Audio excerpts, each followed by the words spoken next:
Esse foi o primeiro desejo maligno de Satanás. Será que Lúcifer sempre foi esse monstro? Será que desde o princípio ele foi criado para ser uma oposição a Deus e trazer a desgraça para a humanidade? Na verdade, a história não é exatamente assim. E Satanás, aquele que surgiu após a queda do anjo líder dos querubins, Lúcifer, tem uma história bem diferente do que a maioria imagina. Na verdade, o desejo inicial dele não era nem se tornar o oposto a Deus, mas se tornar o próprio Deus. Só que após a sua queda, ele realmente se tornou aquilo que muitos imaginavam. Aquele que tentou Eva comer a fruta proibida e, por consequência, condenou a humanidade. Pode até parecer contraditório para alguns, mas Satanás foi criado por Deus, inicialmente como um anjo, o mais perfeito e o da mais alta classe de todos, que acabou caindo e ficando contra o seu próprio Criador e persuadindo grande parte de seus irmãos a se rebelarem contra o Pai. Isaías 14, versículo 12 ao 17, como caíste desde o céu, ó Lúcifer, filho da alva. Como foste cortado por terra, tu que debilitavas as nações, e tu dizias no teu coração, eu subirei ao céu, acima das estrelas de Deus e exaltarei o meu trono, e no monte da congregação me assentarei aos lados do norte. Subirei sobre as alturas das nuvens, e serei semelhante ao Altíssimo, e contudo levado serás ao inferno, ao mais profundo do abismo. Os que te virem te contemplarão, consider-te-ão e aí dirão, é este o homem que fazia estremecer a terra e que fazia tremer os reinos? Que punha o mundo como deserto e assolava as suas cidades? Que não abria a casa de seus cativos? Lúcifer se tornou alguém extremamente diferente do que era quando foi criado para seu propósito. Filho do homem, erga um lamento a respeito do rei de Tiro e diga-lhe, assim diz o soberano Senhor, você era modelo de perfeição, cheio de sabedoria e de perfeita beleza. Você esteve no Éden, no jardim de Deus, todas as pedras preciosas o enfeitavam, sárdio, topázio e diamante, berilo, ônix e jaspe, safira, carbúnculo e esmeralda, seus engastes e guarnições eram feitos de ouro. Tudo foi preparado no dia que você foi criado. Você foi ungido como um querubim guardião, pois para isso eu o determinei. Você estava no monte santo de Deus e caminhava entre as pedras fulgurantes. Você era inculpável em seus caminhos desde o dia em que foi criado até que se achou maldade em você. Por meio de seu amplo comércio, você encheu-se de violência e pecou. Por isso eu o lancei em desgraça para longe do monte de Deus, e eu o expulsei, ó querubim guardião, do meio das pedras fulgurantes. Seu coração tornou-se orgulhoso por causa de sua beleza, e você corrompeu a sua sabedoria por causa do seu esplendor. Por isso eu o atirei à terra, fiz de você um espetáculo para os reis. Ezequiel 28, versículo 12 ao 7. Lúcifer era alguém mais especial para Deus do que muitos podem imaginar. Seu dia de nascimento foi aguardado e dentre todos os anjos do céu, ele era o mais inteligente e mais bonito. Não dá para saber ao certo seu papel inicial. No entanto, por todo o seu status, podemos presumir que ele seria alguém muito importante, sendo praticamente o braço direito do Criador. Digo-vos que este desceu justificado para sua casa, e não aquele, porque todo o que a si mesmo se exaltar será humilhado, mas o que a si mesmo se humilhar será exaltado.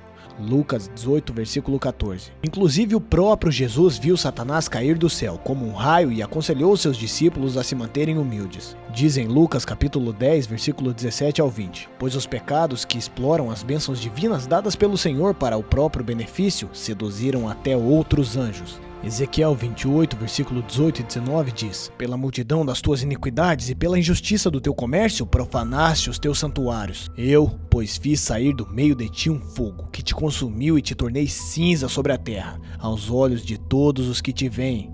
Todos os que te conhecem entre os povos estão espantados de ti. Em grande espanto te tornaste, nunca mais subsistirá. A palavra comércio provavelmente se refere ao fato de Lúcifer ter persuadido cerca de 1/3 dos anjos do céu.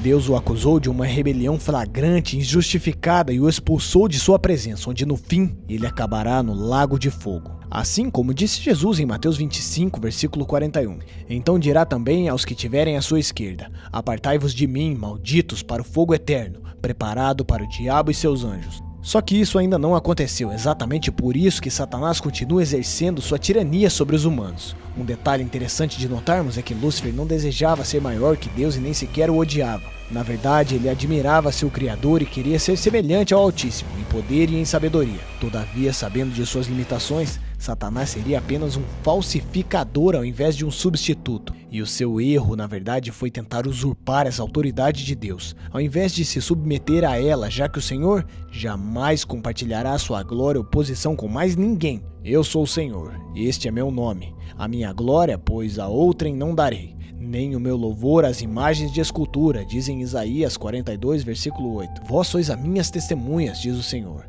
e meu servo a quem escolhi, para que o saibais e me creiais, e entendais que eu sou o mesmo, e que antes de mim Deus nenhum se formou, e depois de mim nenhum haverá. Isaías 43, versículo 10. Eu sou o Senhor, e não há outro, fora de mim não há Deus. Eu te cingirei, ainda que tu não me conheças, para que se saiba desde o nascente do sol e desde o poente que fora de mim não há outro.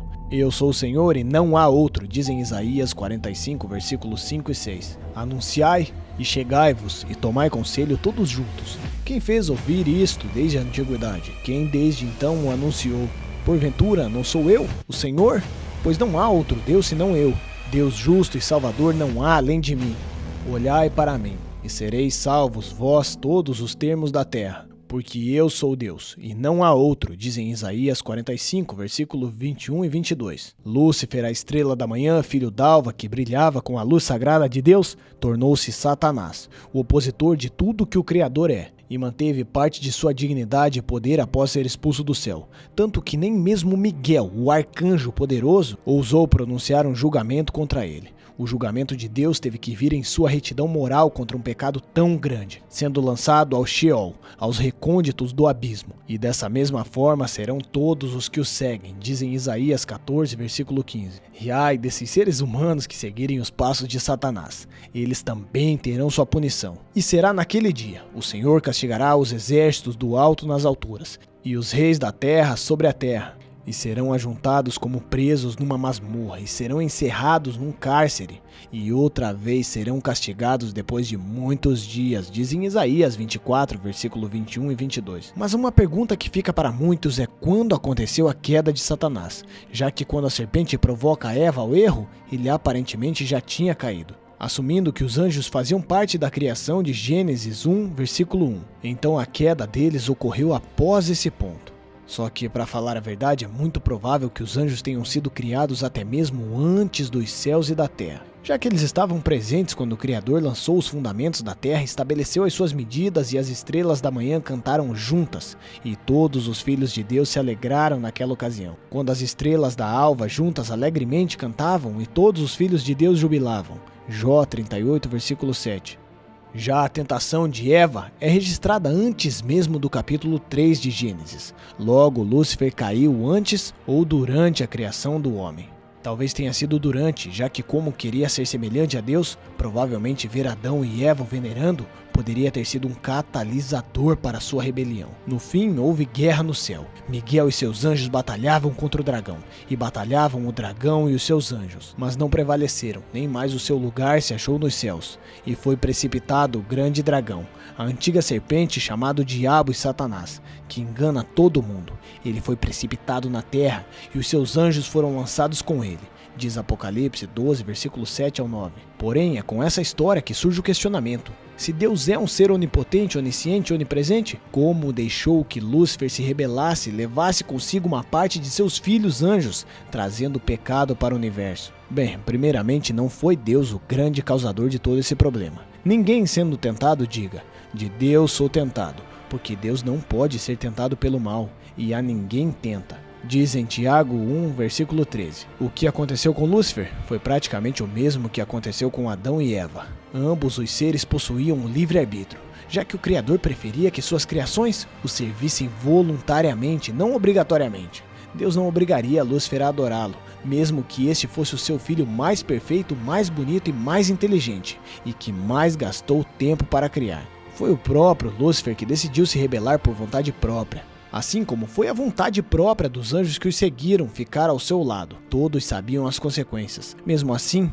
o fizeram. Conhecer a história de Satanás e como ela realmente aconteceu não é importante apenas pelo fato de saber a verdade. É muito importante pelo fato de que até uma das, se não a criatura mais perfeita que Deus já criou, acabou por cair em pecado. Acabou se deixando levar por seu orgulho e vaidade. E isso é mais um motivo para vigiarmos, orarmos e mantermos a nossa humildade. Serve de exemplo que sim, nós vamos errar. O mais importante é sempre voltar para o caminho de Deus o quanto antes. Afinal, eu acho que você que está assistindo esse vídeo não gostaria de queimar em um lago de fogo eternamente. Aliás, eu quero saber, qual é o destino que você quer seguir após o julgamento final? E com toda a sinceridade, para qual lado você realmente acha que está indo? E se você gostou desse vídeo, comente amém, glória a Deus e já deixa um like, para que mais pessoas assim como você saibam da verdade e escolham o caminho certo para o dia do juízo final.